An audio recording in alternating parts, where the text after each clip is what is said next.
Online's pretty great, you guys.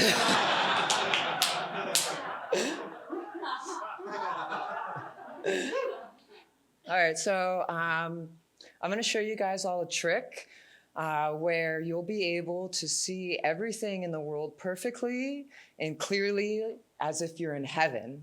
All right, you all ready? So you're going to take your hands like this. Everybody put your hands like this. Yeah. Like this. Then you go like this. Yeah, take a look around.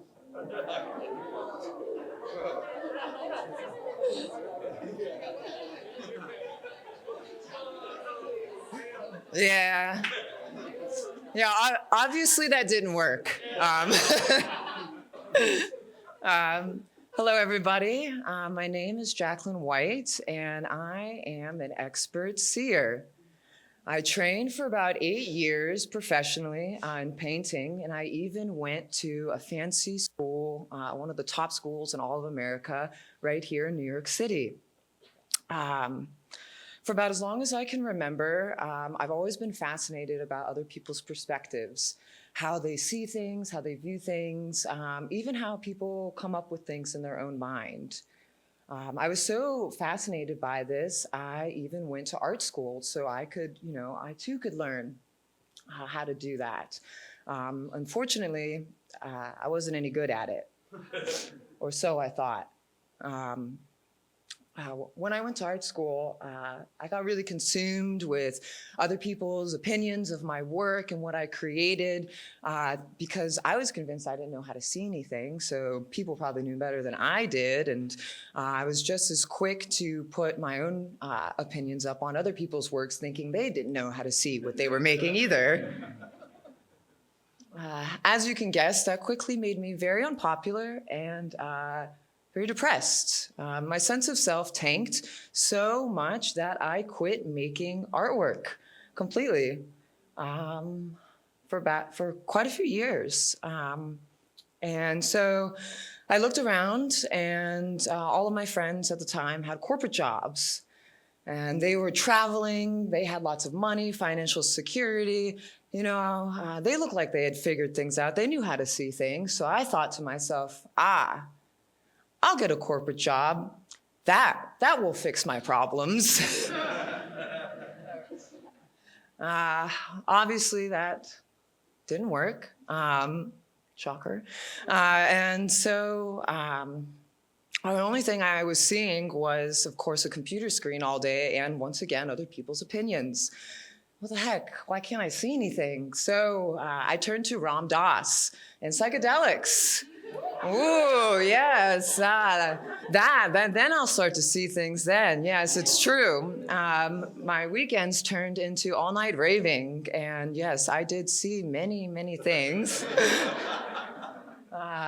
But these opportunities ended up being very jumbled. The experiences left me kind of really depressed and exhausted.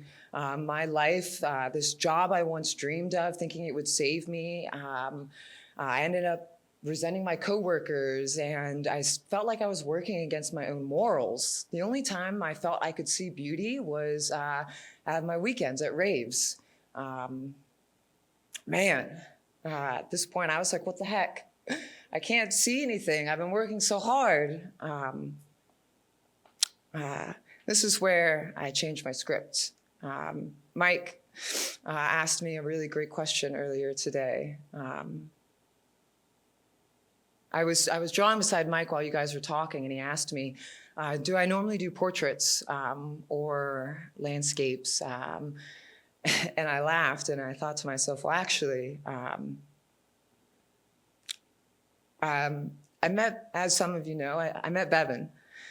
And I'd given up on art for quite some time. And I found through Jules, I was meditating. Man, it was like really helping a lot. And then I met this chaotic mess. Every class I went to, I was thinking to myself, like, oh, what can I learn from this class? How can I help this person? How can I, because they could sing like none other. And it like changed the way I started to see things. I'm like, how can I help this person see what I see?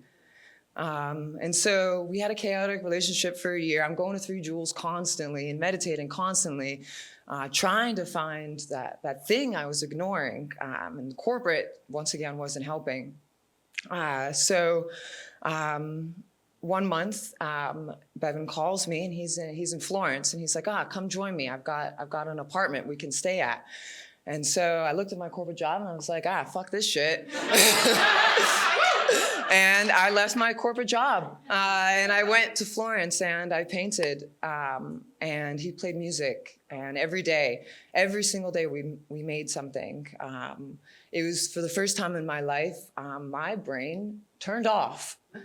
All I did was meditate in the mornings and then create in the evenings, and that was it, every single day. I came back, and then I went on retreat, and that's when my life changed. I was fired. It was the best thing that ever happened to me. I packed up my whole life. I gave up my apartment. Everything I had worked so hard for, I gave it all up, and I moved to Europe. I traveled Europe, reconnecting with family, and doing nothing but meditating and painting. That was it, every day. And it was crazy. Bevan came to visit me in Paris, and we'd gone a couple days. I wasn't painting. He didn't bring his guitar. He was getting to be kind of just like grouchy. It was really, really annoying. It was really annoying. And I was like, okay, all right. You got to go get a guitar. You got to go make some music. You got to get a guitar. So he bought a child's guitar, and he's like, you're coming out to the canal. And I brought my painting box, and at this point, I'd never painted live out front of people. It's always been a private studio practice, something I've held on and didn't want to share. And so we went out and painted all day long, and it was fantastic. I was so happy. For the first time in my life, I was actually painting freely, quickly, 20-minute paintings, just like that. I didn't have time to think about or judge what it was I was making. It was just simply making the damn thing. And it was fantastic. At the end of the day, this girl walking by was like, whoa, I need that. I need that painting. And I was like, I'm in the middle of it. And she's like, she was really drunk. And she came back a few minutes later, like 5 minutes later. She's like, all right, are you done now? So it clicked in my mind. I was like, oh shit, I can sell my paintings.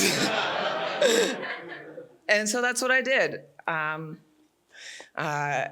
Bevan left, and I started painting outside. I'd go sit at cafes, and I'd pick somebody, and I'd paint them, and have to be quick. I ended up painting a couple on their first date.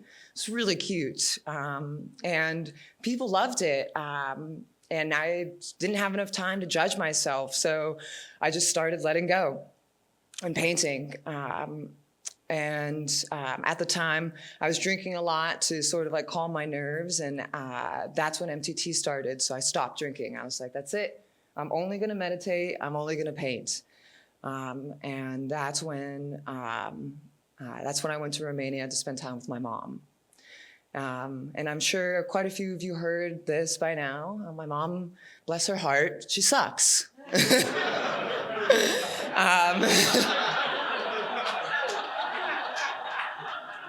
She's so convinced she's unlovable. She has punished me and all of my siblings to no end, convinced that if we can love her correctly, then all of her problems will be solved.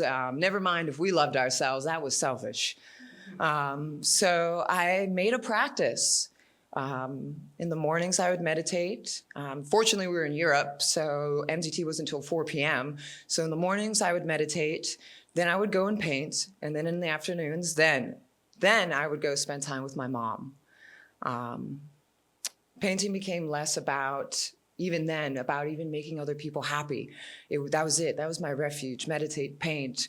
See my mom. Yes, Mom. You're fine, Mom. I love you, Mom. Don't worry, Mom. Doesn't matter what she said to me, how badly I messed up. That was it. Just make sure she's okay. That's all that matters. If I can paint, I'm okay. And painting really transformed. It went less about critiquing myself or even the things that I was seeing. Mike asked, did I do portraits? Well, it's not, I can't let myself see that. Painting became like meditation. It was less about, oh, I'm making that face, or, oh, I'm making that building. Instead, it was, especially while sitting here today, the look of love on Freddie's face, or the sarcastic smirk on Damon's face that we all love. It became about the gentle curve of a nose, and that was what I started really seeing. And it didn't matter if I was sad or happy, if I was painting, if I was able to have that second to reflect some bit of goodness I saw in someone or somewhere, that was enough. And my paintings, they went from this to this. Pretty incredible. Yeah, it was like really, there it is. It was pretty incredible. So take it as a painter with actual physical evidence. Now you too can see without your eyes.